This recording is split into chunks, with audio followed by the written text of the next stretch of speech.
Gusto ng Panginoon na tayo po ay katulad ng bundong ito. That's why we are repeatedly told in the Bible to not conform to the patterns of this world. At siguro po, tulad ko, maraming beses na rin po kayong na-disappoint sa sarili nyo, hindi po ba? Okay, meron po ba rito na-disappoint na sa kanyang sarili? Meron kayong gustong gawin? Meron kayong gustong ialay sa Panginoon? Meron kayong gustong gawing paglilingkod sa Panginoon? Tuwing January, nangangako kayo, Lord, hindi na ako mag-skip ng devotion. Lord, palalakasin ko na yung prayer life ko.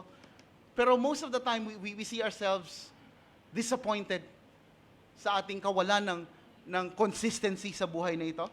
Patuloy po tayong bumabagsak sa mga pagkakasala. Napaka-inconsistent po ng ating spiritual lives. Tama po ba? Sino po rito consistent ang kanilang spiritual life? Talagang walang down, puro up. Taas ng kamay. Ayan. Muntik ko nang sambahin kung may nagtaas ng kamay. Kasi po wala, hindi po ba? Yung ating spiritual life, pag ganon. Hindi po ba? Kailangan nating paalalahanin ang ating mga sarili. Yun po ang dahilan kung bakit tayo nagko-communion once a month. Alam niyo po ba kung bakit? Kasi we tend to forget the gospel. We tend to forget what God has done for us. Okay? So, napaka-inconsistent po